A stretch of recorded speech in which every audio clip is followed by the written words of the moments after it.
voices, tales so bold, streaming live, the truth unfolds. Untold Radio Network, where secrets come alive. New episodes daily, the mysteries thrive. Great guests, super chat, so I remember I share and subscribe.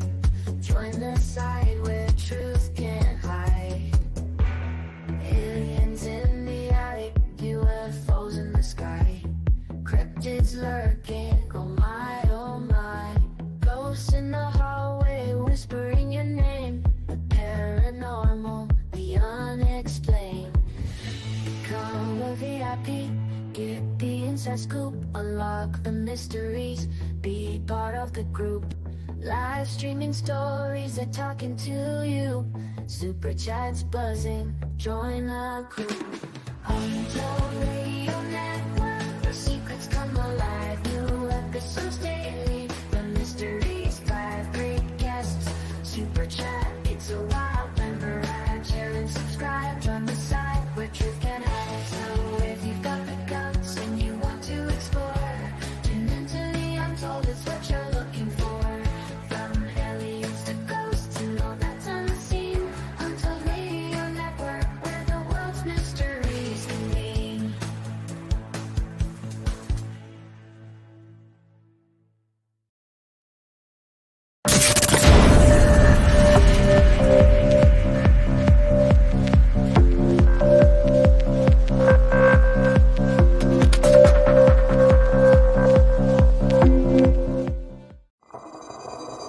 The paranormal, UFOs, monsters, mysteries. You're listening to Talking Weird.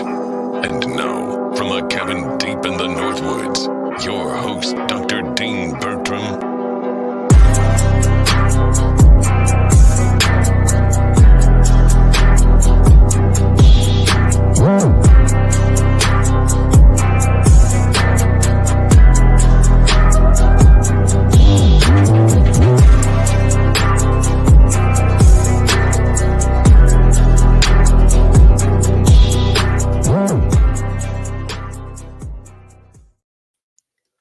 Well, greetings, all my fellow weirdos and weirdettes. Welcome to Talking Weird on the Untold Radio Network. I'm your host, Dean Bertram, and as always, I'm delighted that you are joining me tonight, whether live or whether you're catching up with me after the show, either where the show will be archived on YouTube and Facebook or on any of the many podcast platforms, which all of the Untold Radio Network's many fantastic shows goes out on. And if for any reason Talking Weird's the only show you listen to, you should definitely check out the other multitude of fantastic shows from Doug Hycheck's own Untold Radio, the flagship show of the network. Doug, of course, is the brainchild behind this network, and he and his son Alex do an incredible job on that show. Doug is the creator of the incredible TV show Monster Quest, which I've been a fan of for many years. So it's such a delight to be on this network. I'm also pretty excited at the moment because A, it's World UFO Day, and there's, funnily enough, there's some contention on what World UFO Day should be. Should it be June 24th,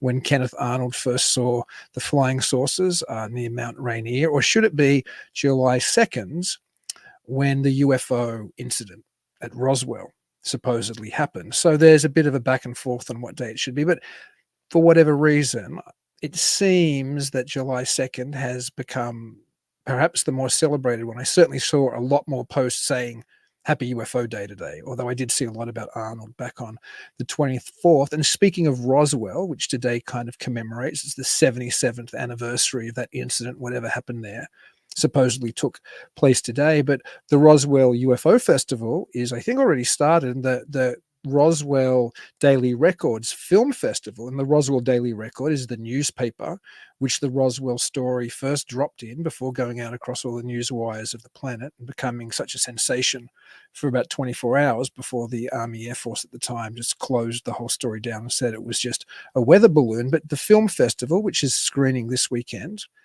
is featuring, amongst a slew of fantastic films, my film, The Shaver Mystery, which, as many of you have been following the show know, is kind of extracted, I suppose, from my upcoming feature documentary, The Man Who Invented Flying Saucers, which I still made. But if you're in Roswell or near Roswell or going to the festival, please go and check out The Shaver Mystery and so many of the other amazing films screening at the Roswell Daily Record Film Festival this weekend, because it's just loaded with UFO documentaries and films about UFOs, all films in the weird paranormal space. And it seems like such an absolutely fantastic event. I've known other filmmakers who've screened there in the past, and they speak very highly about it. And it just looks like an incredible amount of fun. And I'd love any feedback if you go and see The Shave of Mystery. Let me know what you think about it.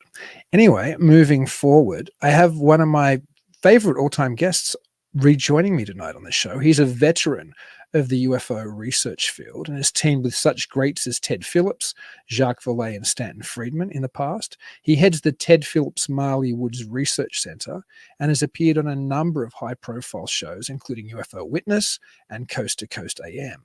He has worked as a dive master, machinist, and electrical engineer on projects in the United States, Red China, and Bermuda. He has been an independent UFO researcher since 1969 to 1998, at which point Walt Andrus, founder of MUFON, asked him to become a section director for that organization. Later, he would go on to be assistant state director for Missouri MUFON.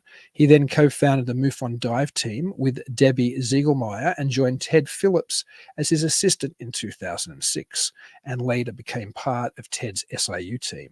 He assisted Ted Phillips on his Marley Woods Project and his Tetra mountain MoonShaft project, and we're going to be talking about MoonShaft tonight some. So I'm delighted to welcome back to Talking Weird, as I said, one of my all-time favorite guests, ThomasMFerrario. Greetings, Thomas. Greetings. Good to be here again, Dean, on this night especially. It's so good to have you here. You always bring so many just enlightening revelations whenever we have you on. And I think we're going to be revisiting some of them and looking at some of the people, some of the significant UFO researchers and insiders that you got some of this information from. But as I just mentioned then, I thought it might be interesting to talk a little bit about MoonShaft, because I know this plays a role in the broader type of I guess, conspiracy that you're so well versed with. And I don't think we've talked about MoonShaft much on the show before, but if you could maybe explain to our audiences who have no idea what it is, that'd be a great way to start, I think. Right. And it's, as Ted Phillips deemed it, one of the greatest stories never told. And I'll encapsulate this and make it as brief as I can. You could do volumes on the story of MoonShaft, its origin, how it was found, but virtually it was a story of a gentleman in World War II, a gentleman named Anton Hurek, who came from a wealthy mining family. And he was a Czech in Slovakia.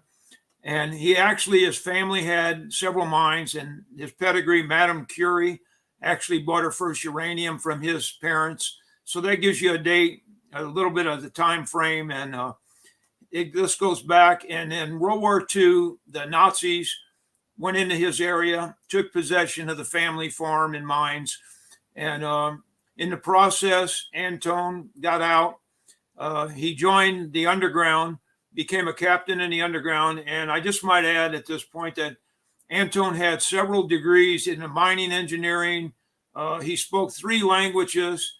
He was just a mind, an incredible mind. That Ted Phillips met him actually. And the whole MoonShaft story got to Ted through a friend, mutual friend. After the war, Anton escaped to the United States. He actually got into Colorado. Him and his wife started a restaurant there actually. And through the process, he met some people that Ted knew and told this incredible story of MoonShaft. And virtually what that is that in World War II, Anton, when he was in the underground, he was captured, and him and 2 of his men escaped. In the escapement, when they got out in the rural area, they were 2 of them were shot. He was even injured. And when they were laying there, they spent the night out in the open. His men were wounded, and a guy named Slovak, a sheep herder in the area, found them, took them to a mine or a cave. And as Ted said, Ted was a caver too. He was a spelunker. He was one of his many traits. But Ted said, if you'd not seen this area, Ted knew the geology of caves and knew how to find them. But he said there was a little opening that the Slovak had hid with a slab of rock. He said, Tom, I was 30 feet from the opening. Had I not seen him remove this rock, you would never have found it. But in the process, Anton got in the cave. The sheep herder hid him in the cave several weeks and brought them food and water. And he did warn him. He gave him a blessing. And for whatever reason, in that part of Slovakia, to this day, I'm told, exploring caves is forbidden and against the law. Now, you can draw your own conclusions on that. But anyway, he told Anton, he said, the cave's haunted. Don't go any farther. Don't explore it. Stay in the opening where you are, where you're safe. And Anton agreed to that. But after several days, and actually one of his men had died, and he was wounded, and the Slovak brought him bandages, and they tried saving the gentleman, and he passed away in the cave. And that enters into the picture that there were several feet of bandages in the cave, bloody bandages from the man. And that's one of the evidence that when Ted actually got back there on a trip, he found actually the bandages. But that all plays in the whole story. But in the process, Anton, over several days of boredom virtually, he decided to start exploring the cave. Now, he gets in the cave, crawls through a tight space, came out on the other side of a huge cavern. And at the end, one end of the cavern, he describes, and the man wrote journals, and it's the most beautiful writing you've ever heard in your life. But he describes, he says, there in the darkness stands a crescent-shaped obelisk that penetrates the top of the cave to where he couldn't even see the beginning with his crude carbide torch. And he said it had stalagmites growing on the exterior. Now, that kind of dates this object, that it's tremendously ancient, but here again, Anton, being a mining engineer, he knew what should be in underground and what shouldn't be. He gets up to the object, and in the middle of the object, he finds a small crack, a fissure opening. And in the process of exploring it, he has to remove most of his clothing to squeeze through this opening at the bottom.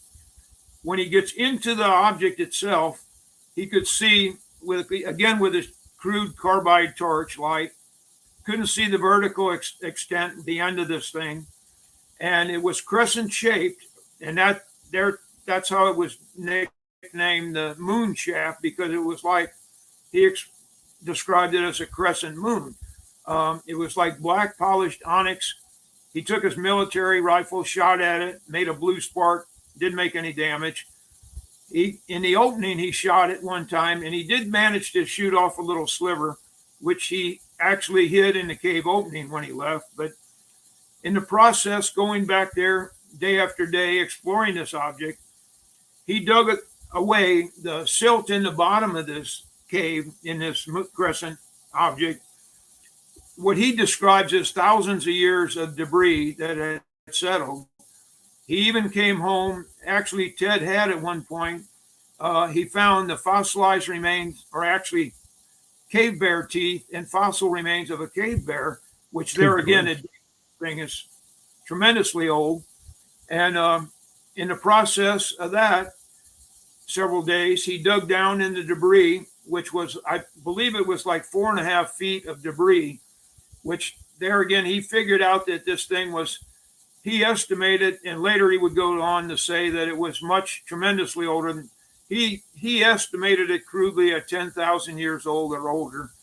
And so in the process of excavating the debris, at the end of this, he starts getting into finer debris, and some of the light debris flies up, hits him in the face, gets in his eyes, and he felt warm air coming up.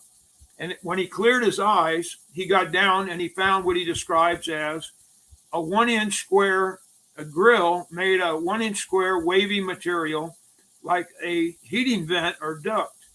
Now, this makes absolutely no sense that this would have, you're talking about instrumentality that's self-maintaining, sitting there for eons running. And as he he starts examining the grill, as he described it, and the warm air coming up, and he just out of a whim, he lays his ear on the grill, and he described what he could hear below as the sound of heavy turbine or machinery running below. Now, this really makes absolutely no sense. This can't be in this mountain. It can't be machinery, and for what purpose? So he looks into this thing the best he can. He can't come up with a satisfactory, no answer for this thing being there. So he gets back, and on the second day after he gets to the grill, Slovik comes back to the cave, and he tells him, the Nazis are now finally out of the area. I'm going to take you out and get you back to the underground and rescue you. And of course, he didn't argue with that. He went with Slovik, and he was rescued. They got out of the country. Long story short, he came to the United States. The story got to Ted, and Ted went there and interviewed Horik Anton, and he was so captivated by this. And at the same time, Ted was still working with Alan Hynek, Professor Alan Hynek at this point. And Ted called Alan Hynek in on this and told Alan what it was. Alan flew down there and got with him, and he retold the story to Alan. And Alan more or less gave Ted orders, you've got to get over there and find this thing. This is could be one of the most significant discoveries that I've ever heard of. To find the origin of this device. So, long story short, Ted got back. He got the funding through Alan. He went back. He got in touch with the original family, Slovak's family, and the grandson took Ted to the cave. And Ted got in the cave. He found the bandages, and he found their crude calendar.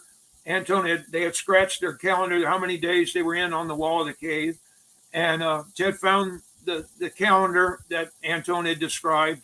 So he knew he was absolutely in the right cave.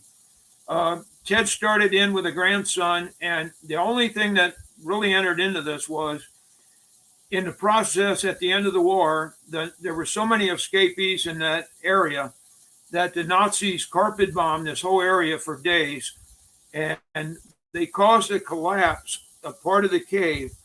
And Ted said the grandson, the Slovak, was trying to crawl through there. And Ted was very worried that the kid would get trapped or something would happen.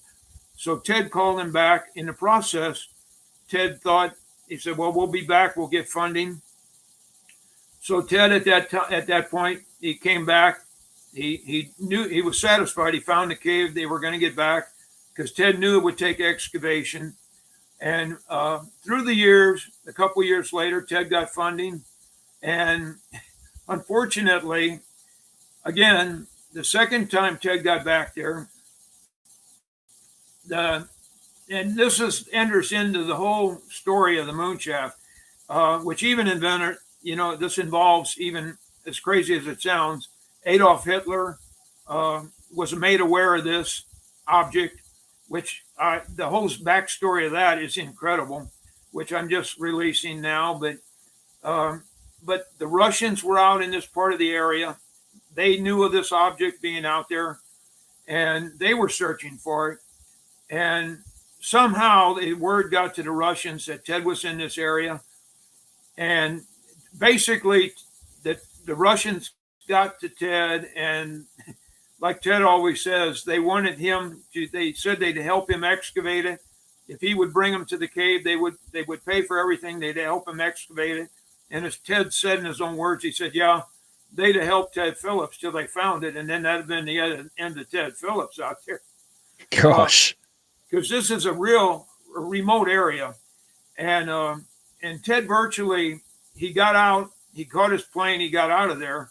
And I will tell you that it was kind of a running joke with Ted. He said that I had to give him something. They wanted me to work with him. He said, I had a map of Slovakia, and he said, and this is in the Tetra mountain range. And Ted had brought out a map. And of course, the Carpathian mountain range runs into the Tetra mountain range. And if you know the Slavic or the Vlad the Impaler, the whole, lure of that, which was in the Carpathian mountain range.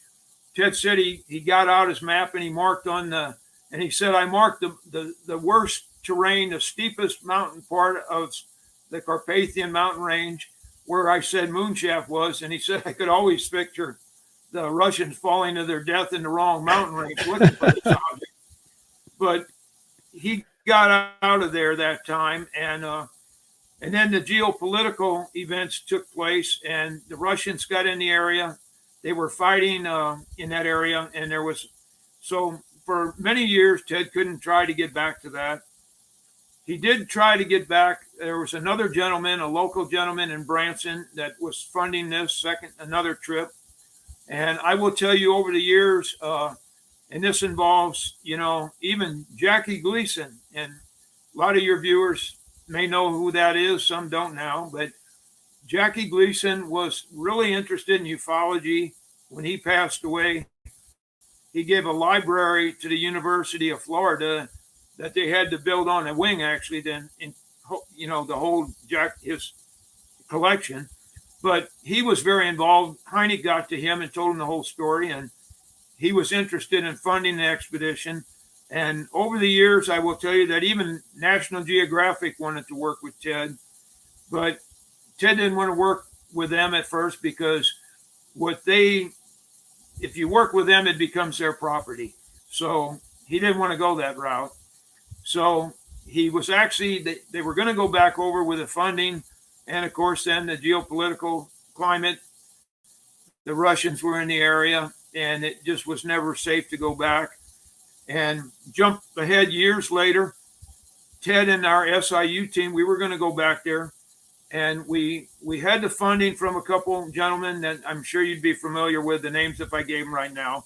They were affiliated at one time with Skinwalker even, but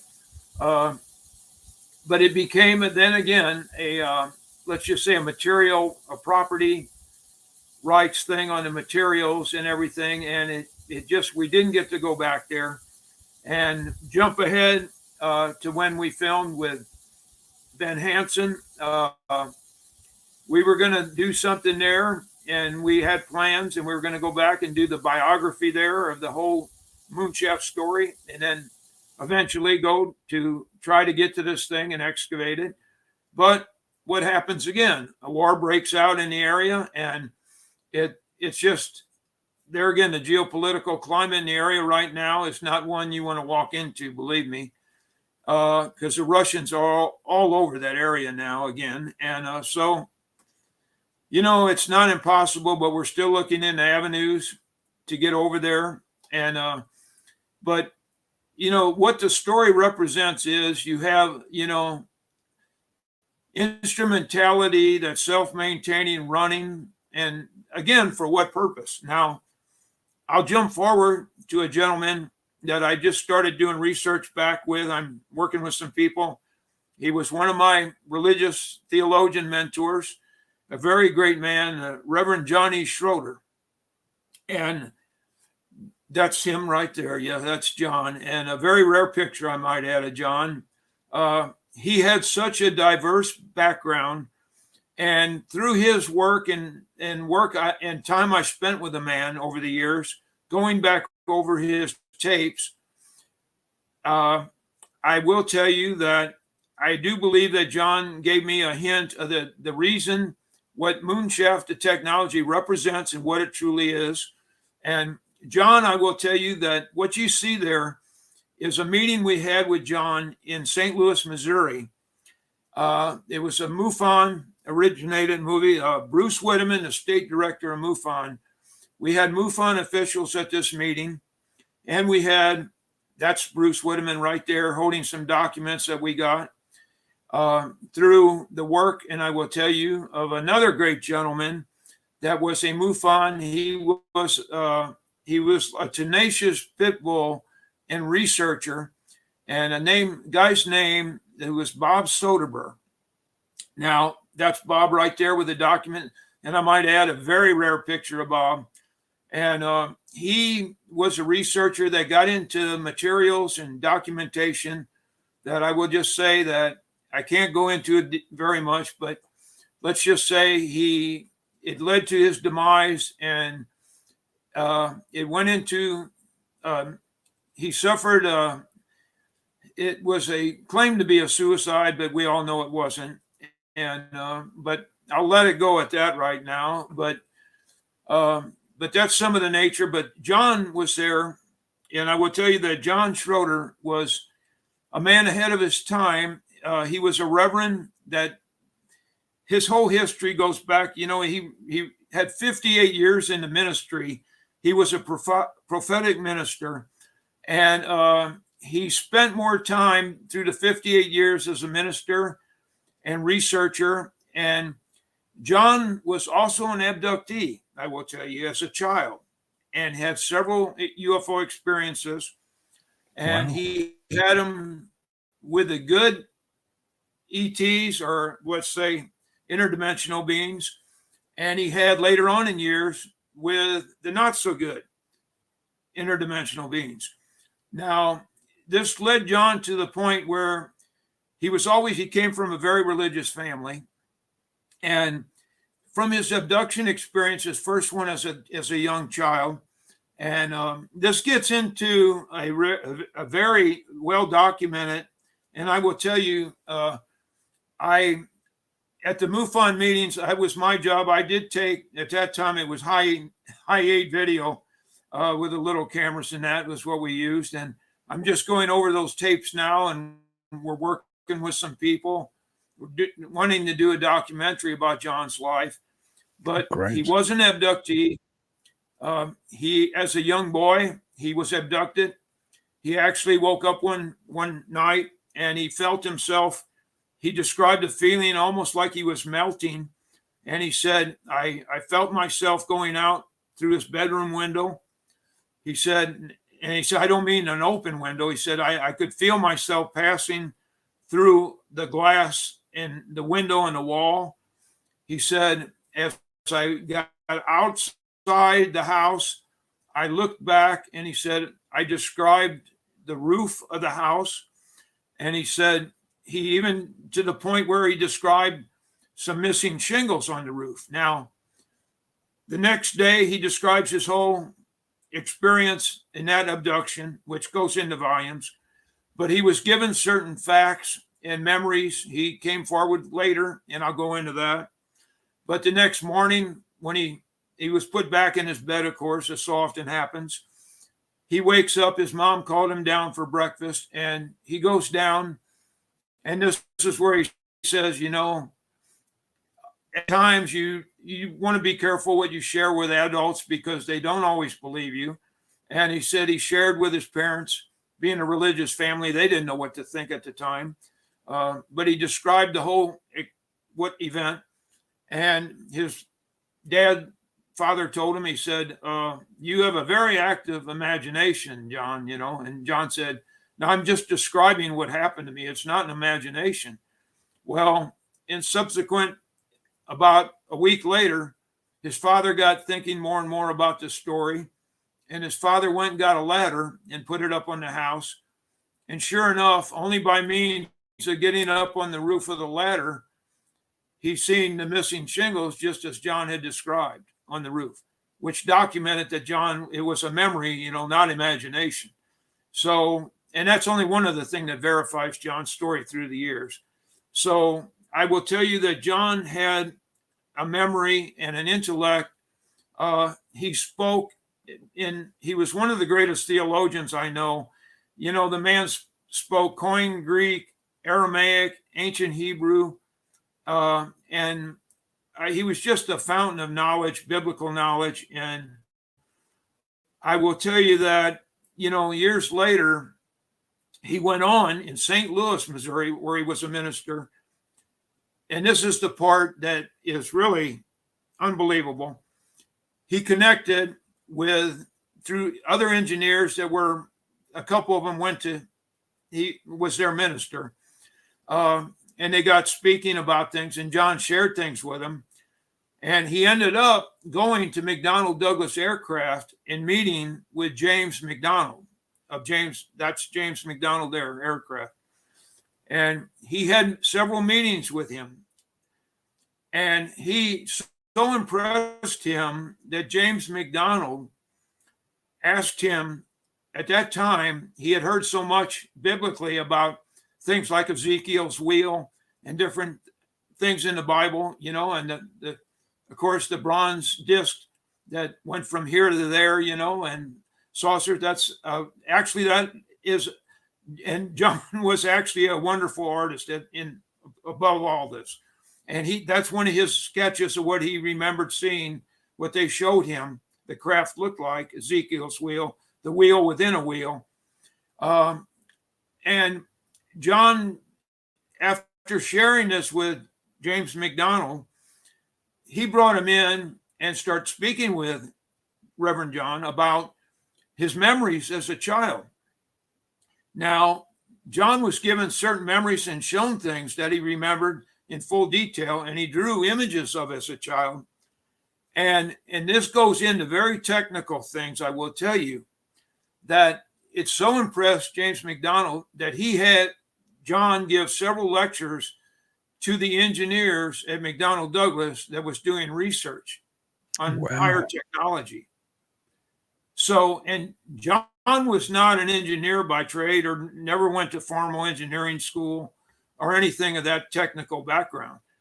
So for him to impress these engineers the way he did was, I will tell you, it was quite a feat.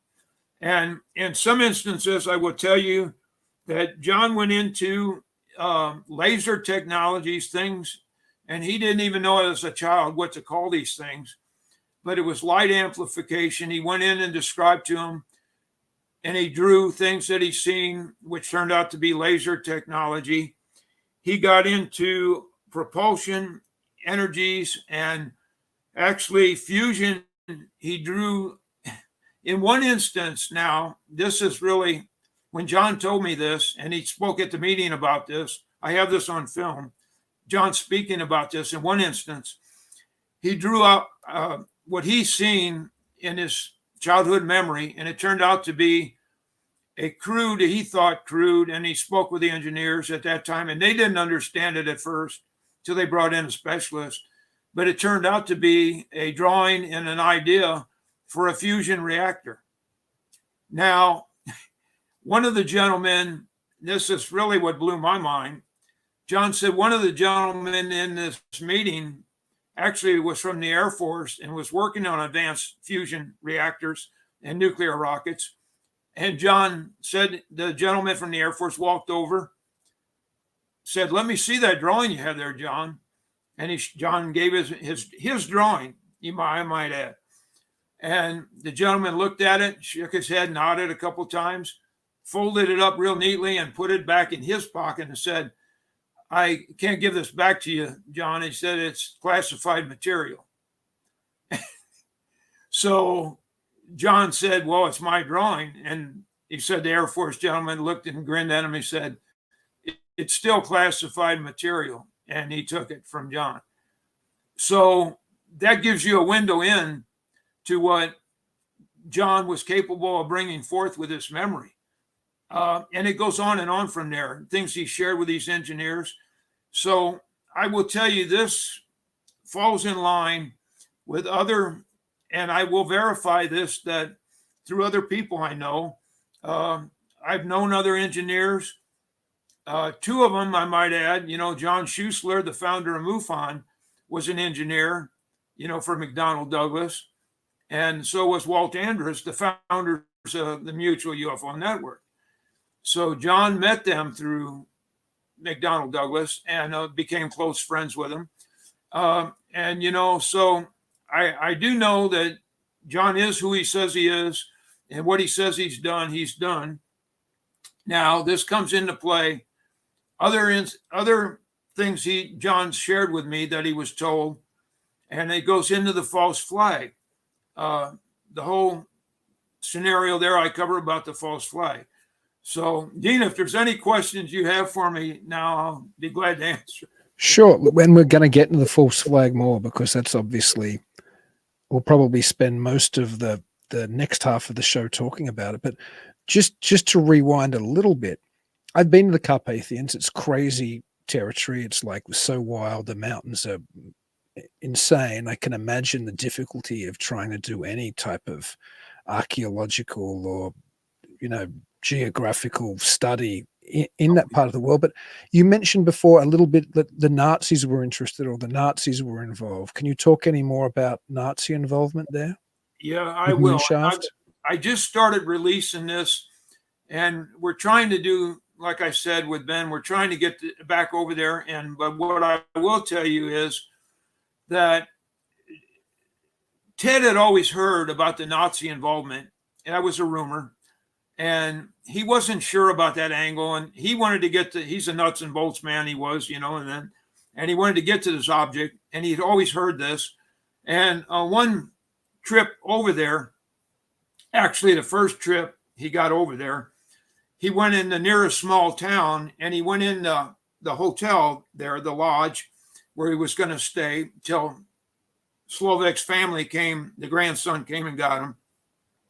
And as he goes in this hotel to check in, it's very dimly lit, he said, and virtually it's the same way it was in World War II. Things in Slovakia didn't change that much, believe me, in a poor area. And he gets in the hotel, dimly lit, and as he's waiting up at the desk to check in, he looks up on the wall and he sees a portrait, an oil painting of, he said it just, he asked, finally the woman came, the clerk came up to the desk and was going to check him in. And Ted said, "Is that who I think it is on the wall up there?" And the woman said, "Well, who do you think it is?" And Ted said, "Well," he said, "it looks like Adolf Hitler."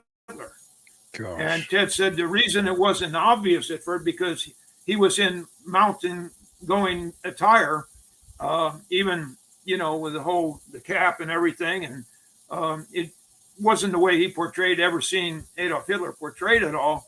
And when he asked the woman this, that clerk, she right away got fearful, because to this day, Nazi memorabilia, anything dealing with the Nazis, Hitler, is forbidden. It's against the law. And she got petrified that this guy was going to turn her in or something. So she went and got her husband. And in the process, Ted had a way with people. Her husband came back. He got him to feel, comfortable that he wasn't there. He was there for a project. And they had heard, of course, they had heard of the MoonShaft lure there and everything.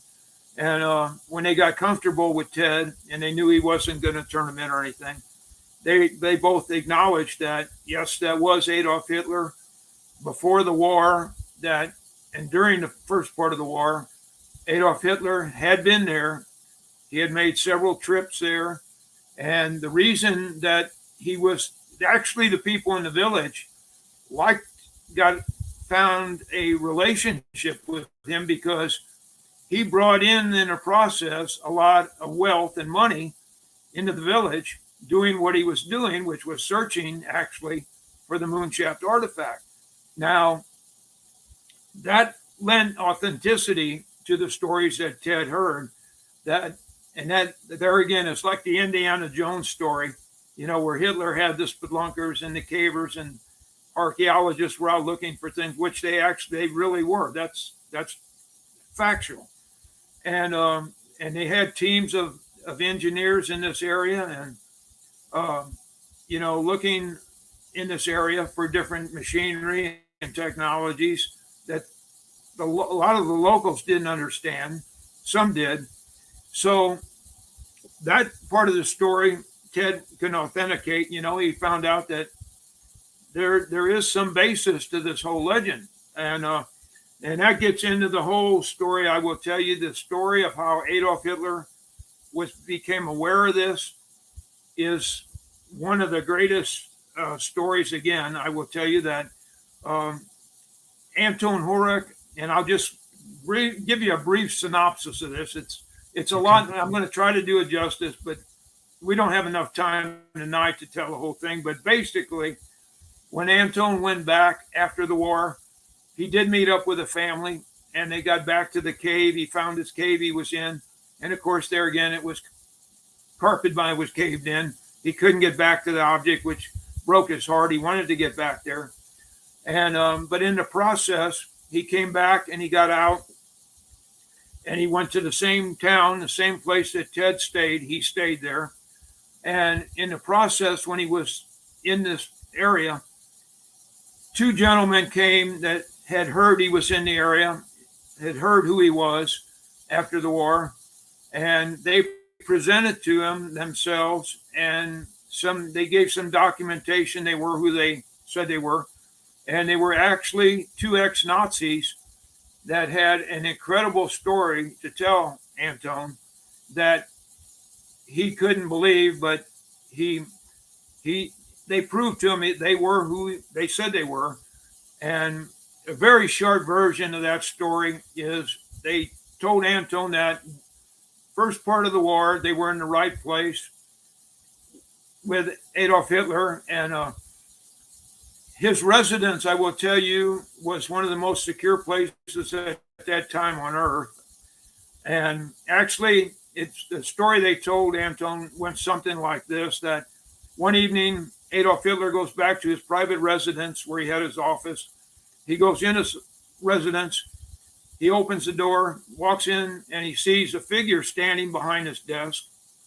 And he says something, of course, in German. He yells, and the individual turns around. And they describe what the individual that turned around was a pale-skinned, blonde-haired, blue-eyed, typical Nordic type individual. And Adolf Hitler went in. He said, how did you get in here? What are you doing in here? And the individual said, virtually, he told him, he said, I have information for you. Well, Adolf Hitler's response to this was he ran to the door. He called the two guards that were stationed outside the door. He calls them in. They come in. They search the office, the room. They can't find anybody. There's nobody in there. Now, how do you explain that? He sends them out. They go out of the room. He comes back in, and the Nordic is standing right where he was standing before, and said, I have information for you. Don't bring anybody else in the room. I have information to share with you about a technology that will help you win the war. Of course, at that point, his interest is more greater than his fear or wanting to do anything. So the story went something like that, was retold by these two ex-Nazis, that he told Adolf Hitler there's a technology there that will help him win the war. Its advancement will advance all his sciences, give him the power that he needs to do anything he wants to do. And says he will bring him to this technology. It's in a cave. And he gives him a rough idea where it is, but not the exact location. And the kicker is he asked Adolf Hitler, he required three things that Adolf Hitler must do for the location, and for him to take him to this location and give him the technology. Now, the story goes that Adolf Hitler, the Nordic said he'd be back on a certain date. If Adolf Hitler lived up to his part of the bargain, he would give him the technology, take him there. And of course, on the date, the Nordic Adolf Hitler, supposedly, the story goes, fulfilled two of the promises. Thought he was going to pull the wool over this guy's eye and not fulfill the third one. The Nordic comes back on the exact date he said he would, returns to his residence. And Adolf Hitler comes in and says, I've done what you asked, and I'm ready to go to this object. And the Nordic said, you have not fulfilled all three things I asked of you. He said, you will never see me or learn of this technology. And its story goes like the individual dissipate. He said it just in front of Adolf Hitler, he dissolved, or I truly believe he went interdimensional and he was gone. Now, the kicker to the story is supposedly the two guards outside the room, Adolf Hitler went out. He had them changed out. He had them taken out and shot because at the beginning, this individual, he thought it got past them. And that was his way of dealing with his two guards. The two Nazis that he replaced with were the two individuals that contacted Anton Hurek and told Anton about this whole story. Now, like I said, it's a story. You can't authenticate it. It was in one of Anton's diaries. We don't have that one. We have the diary about MoonShaft and his drawings, and I have some of his drawings up on my wall in a frame. And Ted had part of his diary. So the story of how Adolf Hitler got there, I do believe that Anton logged this in his diary. We don't have that diary. We'd like to try to get to it, but Anton truly was in belief that these individuals were who they said they were, and that's why the Nazis had such a presence. And virtually he could come up with no other reason how Adolf Hitler, why he would be in that exact area looking for this. How was he made aware of this area? And but he tried to, after that happened, he tried to get in there, and he brought in hundreds, I'm told, of soldiers and engineers and geologists to try to find this thing on his own, and he never did. So there you have the story of MoonShaft, and believe me, that's a very brief, encapsulated version of this whole story. So, as Ted said, it's the greatest story never told. I can't wait to see the documentary that you're working on. That'll be just fascinating. Well, let's jump forward then from there.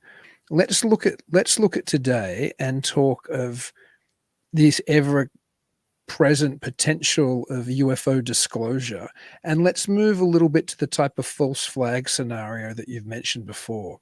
We have new audience here all the time. Not everybody's obviously heard every time you've been on the show, but what do you think's going to happen? What's your expectation for the future regarding something like a false flag UFO event? Yeah, the false flag scenario is actually what it entails. And I will tell you, I spent time through Bruce Whitteman in St. Louis with a couple hours with Dr. Carol Rosen von Braun's actually assistant, Werner von Braun, the rocket scientist, he was a Nazi at one time. He worked with him. Again, there's that tie-in. But he always spoke about the false flag scenario, that there was going to be a so-called alien invasion that's going to come to Earth, and they're going to bring technologies to help mankind. And their motivation is not what you think it is. And they're not interplanetary. They're interdimensional beings.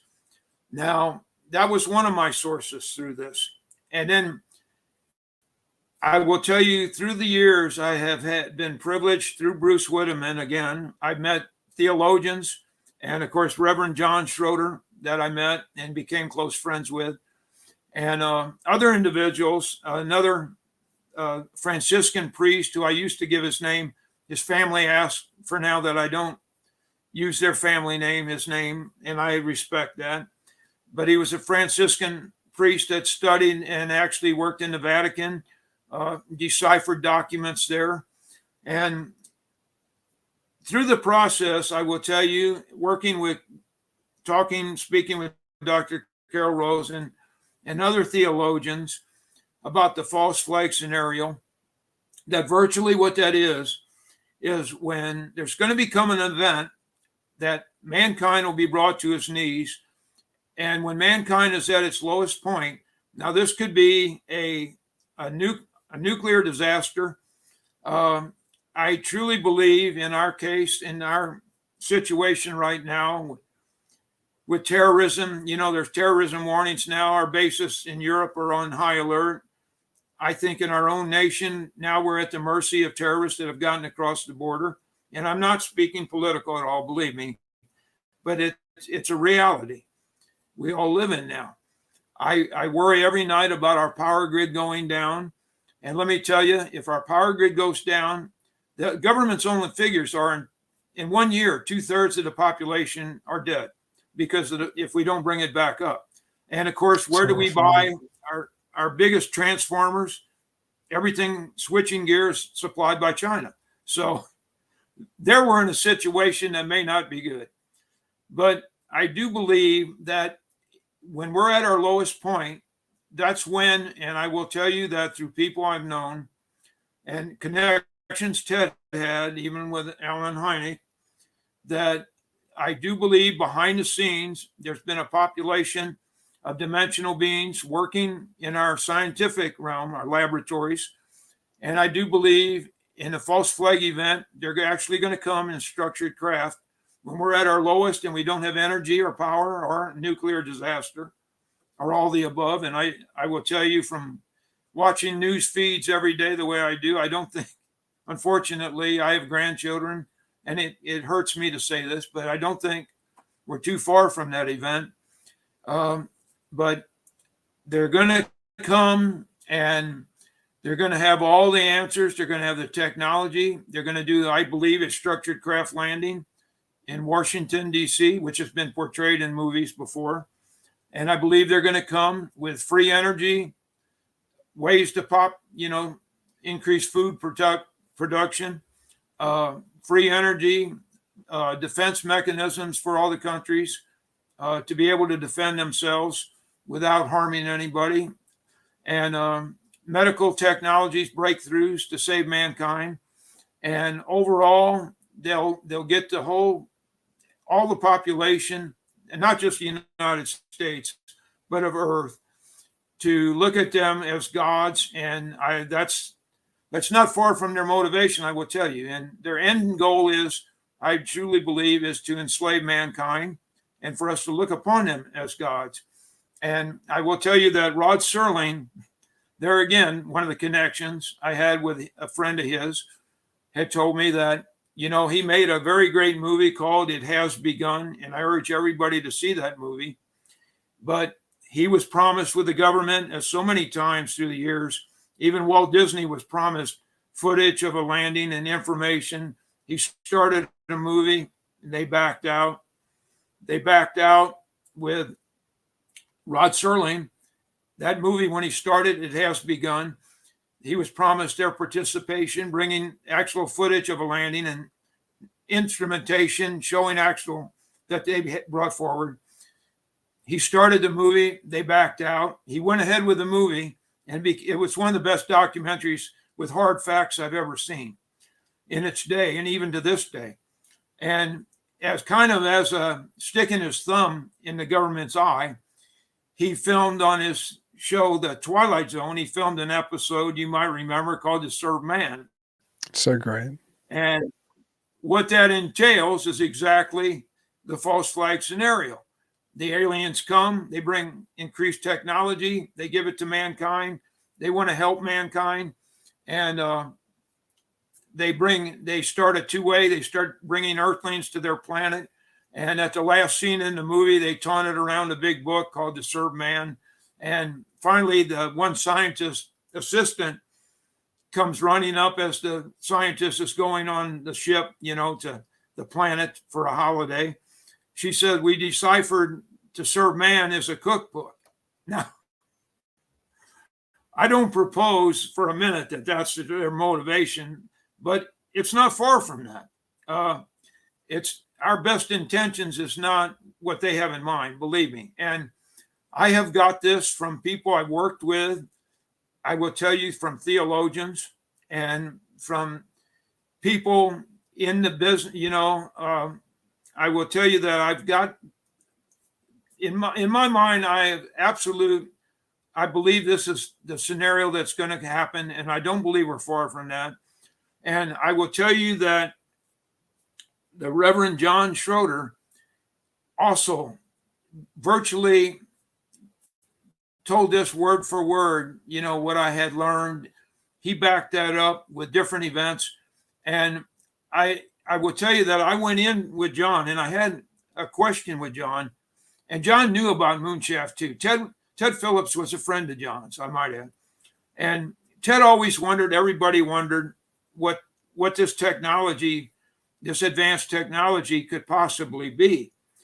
And I've never heard any other answer to this, but what the answer that John Schroer gave me, and that was that he said, "Tom, this technology," he said, "I can tell you what it is.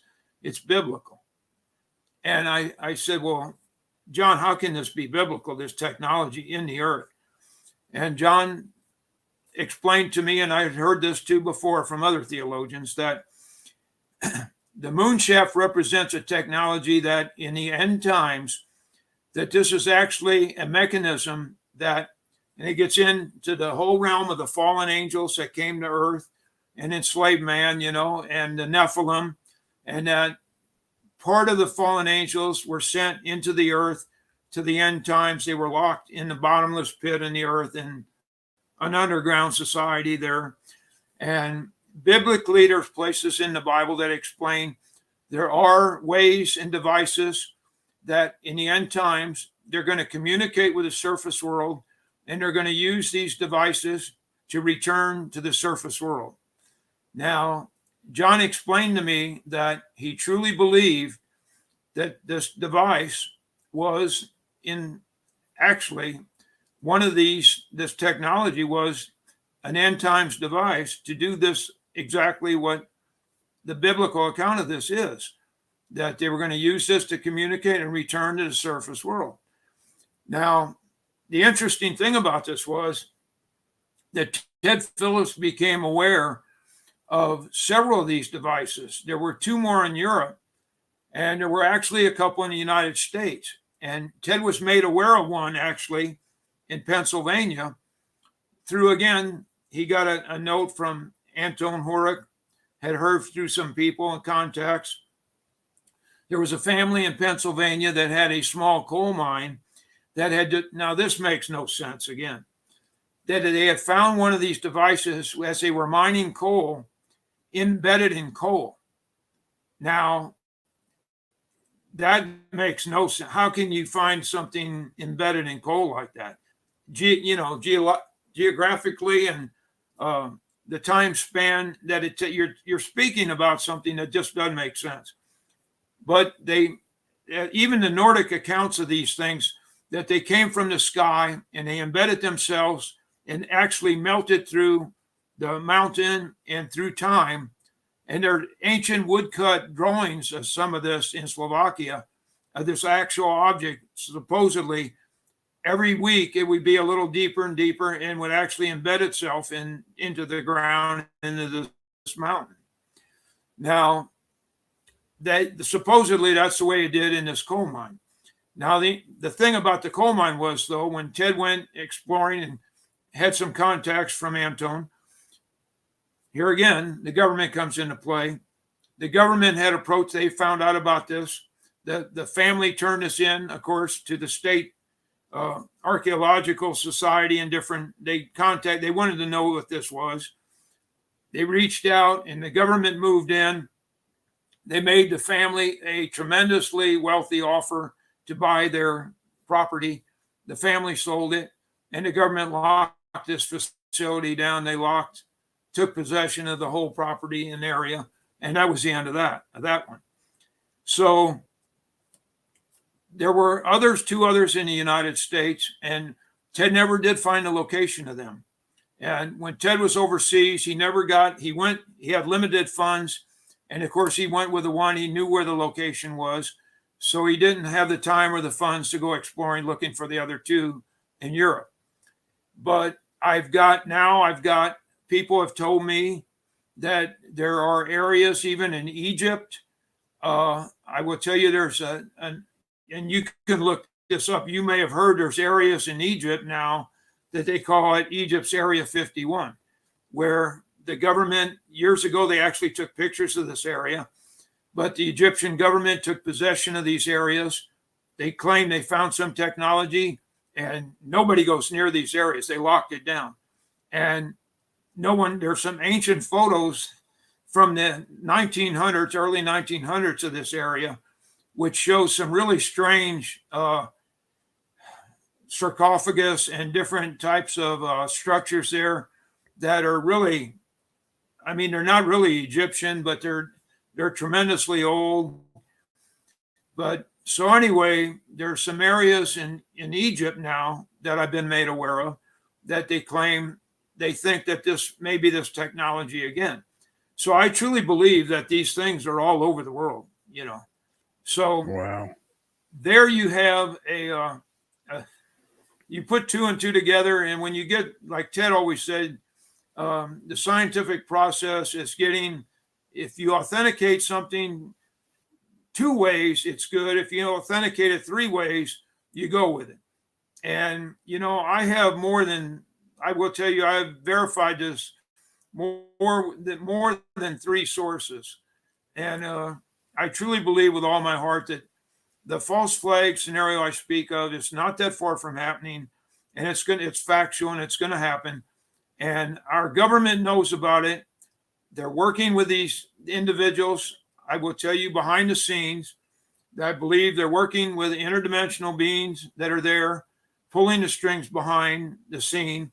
And I will tell you, and there again, I'm not political, and I truly believe, and this will really, make a lot of people mad, but I don't believe either party has enough intelligence or capability to orchestrate what's going on in our country right now. I really don't. But I do believe behind the scenes that the stage is being set. And unfortunately, I haven't even got into the whole Vatican connection I've had over the years, how closely the Vatican, it works hand in hand and always has with our government since the beginning of our country, the United States, over 200 years. They've been, the Vatican taught our government compartmentalization. The Vatican is the one that taught our government how to keep secrets and how to deal with people when they get out of hand. So, and a lot of that is done, I will tell you, by the Jesuits. And I'm not throwing rocks at them. They're the most intelligent, smartest religious men on the planet, but they are, I do believe, in some extent, they are actually, another thing I was instructed on about, just like the Men in Black, there was 3 sources for that. One source was the Jesuits, the church, the Men in Black, which actually did go out and try to help people, and people that had abduction experiences and sightings, and they knew the true nature of all this, what it was, and they tried to help individuals. Our government was the second source, Men in Black. They truly, and their motivation usually was not good. It was intimidation to squash the stories, put an end to it, back in the Blue Book days, and that. And then again, the third source is truly evil. It is the dimensional beings themselves, I truly believe, that are the third source for the Men in Black. Their motivation is truly usually always evil. And they are the guys you really got to watch out for. And I will tell you that they have the capability. So many people, you've heard ufologists speak about the Men in Black, and people that have had experiences, they take on, I've heard up to like 30 different, species of Men in Black, alien races. But what I will tell you, they have the ability to take on whatever the individual has in his mind, whatever experiences that individual is comfortable with or thinks it should be. That's the image that they'll take. And when they come on this side, the dimensional beings take that form and shape. They're flesh and blood. They are that individual. They are that being that you see. And they leave physical trace. And what you're dealing with is truly what you see at that point. But that is the being that they take on that form to instill confidence in some people, what they want to see. Now, they don't have the ability to read minds, but they do have the ability to read your personality. And I've seen demonstrations of that. And these individuals certain individuals can, believe me, they can make you believe that they can read your minds, And but it truly is a process that I do believe we're in the midst of right now. And the ufologists that I'm dealing with now, I'm telling you, I have a very close friend in Missouri, almost like my sister, Debbie Zieglmeyer, which is the state director for MUFON in Missouri yet, and on the board of MUFON. And we formed the MUFON dive team back in the day with John Schroer. He signed off on us and gave us his blessing. And but Debbie tells me now of places, and I dealt with years with Ted at Marley Woods, which is a place like Skinwalker Ranch that we had Jacques Vallee out with us to stay with us, and Douglas Trumbull and several others. But we're living in a period right now where Debbie has told me there's several places, even in Missouri, that now that the activity rivals Marley Woods. Now, I will tell you, back in the day when I was assistant state director with Bruce Whitteman in MUFON back in the 90s, that was not the case. No place that I had heard of rivaled Marley Woods or Skinwalker. But it is becoming more frequent.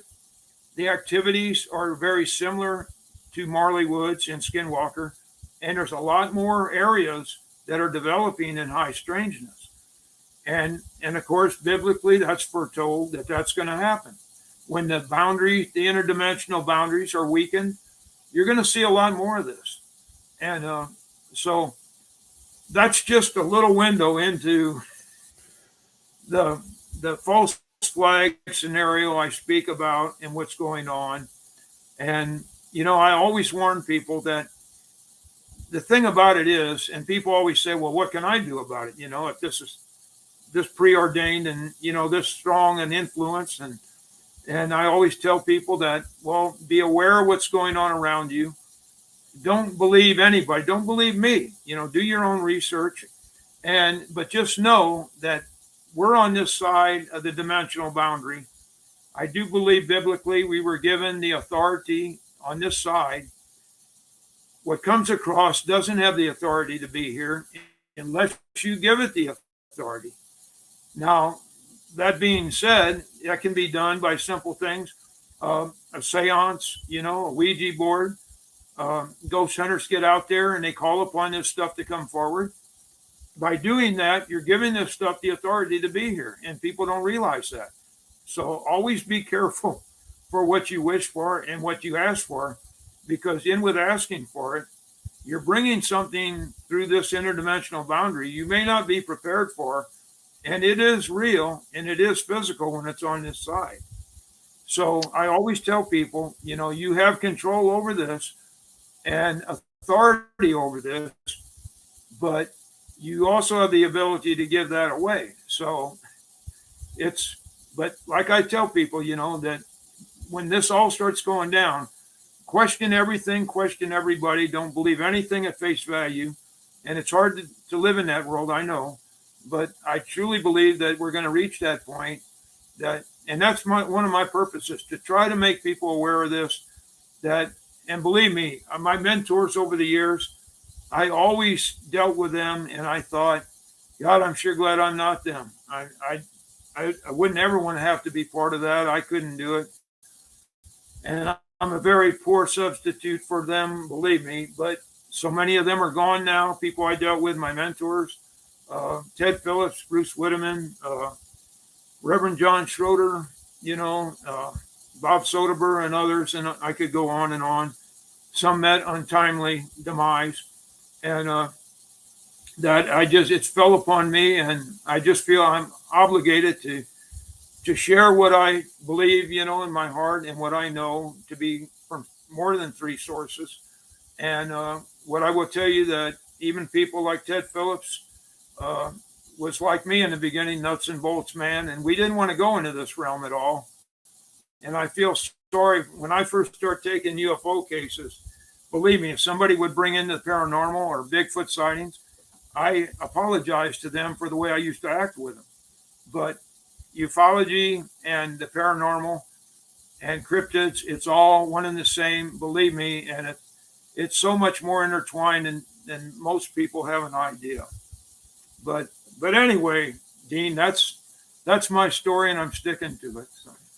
Well, Tom, you shouldn't downplay your ability to communicate this message, because multiple people in the chat were just saying how wonderful a guest you are, and you are. But before we go, I would like to say a couple of things. Firstly, your analysis of the men in black likely being multiple things, when it got to the interdimensional part of it, You're Yes. dead on. There's academic work, folkloric work, comparing Men in Black activities to demonic and devilish and weird folkloric experiences throughout history.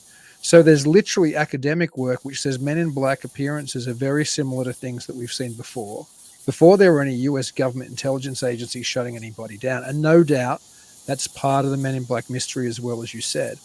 But Yes. secondly, for people who don't spend all their lives looking at this stuff, like maybe you and I do, when you talk about interdimensional beings or the interdimensional reality of this, it might sound weird and loopy, but people paying attention, if you look at the people who are forefront in the disclosure movement, whether it's Leslie Kean, who wrote the New York Times 2017 front page article, which reintroduced UFOs as a respectable topic to the planet when they talked about ongoing Department of Defense examinations into the UFOs and talked about the Tic Tac videos and all of this stuff. Whether you look at the other side, I guess, of the media spectrum, Tucker Carlson, who's talked about insiders telling him it's spiritual. And incidentally, Leslie Kean said she thinks it's interdimensional now. Whether you look at Tom DeLonge, who founded To the Stars Academy, who says this isn't extraterrestrial, this is interdimensional. And the list goes on and on and on. Hal Puthoff of To the Stars Academy as well, his paper on ultradimensional or ultra-terrestrial beings, a recent piece by a couple of Harvard academics who say it's likely crypto-terrestrial, in other words, something which is here and is hiding among us. David Grush, the whistleblower who was called before Congress, who said it's not extraterrestrial, it's from somewhere else, but it's not from up there. It's so again and again and again, not to mention Jacques Vallee, who you've worked with in the past, not to mention the great John Keel, the late great John Keel. Right. People who seem to really be paying attention, including insiders, are saying that this stuff is not extraterrestrial. This stuff is interdimensional. So people might hear your presentation at first and go, I don't even know what this means. Pay attention, because this is what the movers and shakers of the disclosure movement, for whatever reason, are putting forward at the moment, that what's coming isn't extraterrestrial, it's interdimensional. So I just wanted to let people out there know who mightn't be that aware that what you're saying might sound out there, but everybody is saying something very similar if you're paying attention. The people on the inside, the people who know, the people with the sources are saying something very similar to a drum you've been beating for a while now. Right. And, you know, people at that point, you hit me with, they said, well, you're saying it's interdimensional. You don't believe on life on other planets. And I said, I absolutely do believe on life on other planets. But we will, with our physics, the only way that's ever going to be possible is to go interdimensional. When you go interdimensional, all the above is possible. Now, what that means is I had a good friend, Stanton Friedman, through Bruce and Ted. I met him, became friends. We worked with out in Marley, Stanton Friedman. And Stanton came to me one time and he put it into perspective. I remember he knew I was into Star Trek way back then. And I was a Trekkie and I love Star Trek. And he said, what do you think about that? He said, warp speed and all that. And I said, well, I think we'll do it one day, but it's not possible now. And Stanton said, well, let me just explain to you, Tom. He said, to go light speed, he said, to drive something, a solid object the size of a pea, will take the combined energy output of the Earth for 100 years.